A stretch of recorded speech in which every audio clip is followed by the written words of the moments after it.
Correction des exercices 5 et 6. Dans les exercices 5 et 6, à nouveau, je vous donne un morceau de code et je vous demande de savoir quelles valeurs se trouveront dans les variables a et b à la fin de l'exécution de celui-ci. Commençons avec l'exercice 5. J'ai deux variables, a et b, qui sont des variables numériques. En départ d'exécution, elles sont vides. Première ligne, je mets la valeur de 5 dans a et je ne touche pas à b. Donc a vaut 5, je n'ai rien dans b. Deuxième ligne, je ne touche pas à a, donc a vaudra toujours 5 et je mets la valeur de 2 dans b. Ligne suivante, je donne la valeur de b que je mets dans a. Donc que valait b à la ligne précédente? Il valait 2. A va maintenant valoir 2 également et b n'est pas modifié, il vaut toujours 2. Dernière ligne, je mets la valeur de a dans b, que vaut a à la ligne précédente, il vaut 2. Je vais donc mettre 2 dans b. À la fin de l'exécution, les variables a et b valent toutes les deux 2.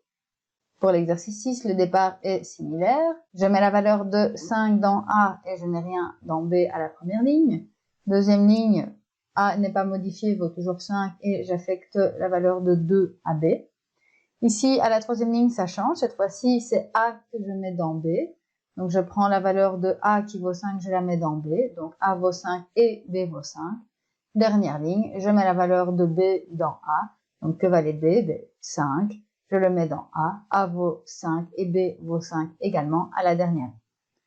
Donc, ces deux morceaux de code, comme on en avait déjà un peu parlé dans la théorie, ça ne permet pas d'échanger les valeurs de variables. On ne peut pas se contenter de mettre une variable dans l'autre et puis d'inverser le processus pour faire l'échange de variables, car dès que je mets une valeur dans une variable, j'écrase sa valeur préalable. Donc pour l'exercice 7, c'est de voir comment je vais finalement pouvoir échanger les valeurs des variables a et b. Donc en fin d'exécution, a vaut 2 et b vaut 5.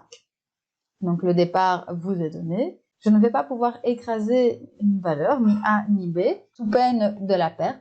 Il va donc falloir que je la stocke dans une autre variable, une variable temporaire, pour pouvoir faire cette permutation de variables. Donc je vais utiliser une troisième variable que je vais noter c et qui va me permettre de stocker provisoirement l'une des deux valeurs. Donc dans le cadre de cet exercice-ci, je mets c à la valeur de a, donc je viens stocker la valeur que j'avais dans a, je la mets dans c. Donc à la troisième ligne du code, a et b n'ont pas changé, ils valent toujours 5 et 2, et maintenant c vaut 5.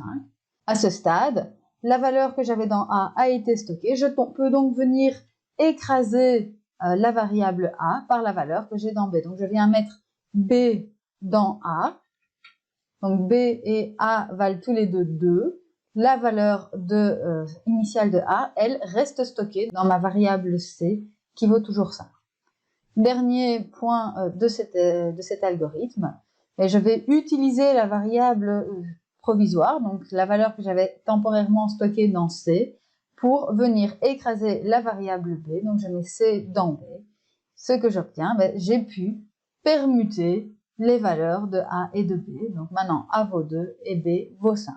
Pour ce faire, j'ai dû utiliser une troisième variable, donc une variable temporaire, mais cet exercice-là n'était pas faisable autrement.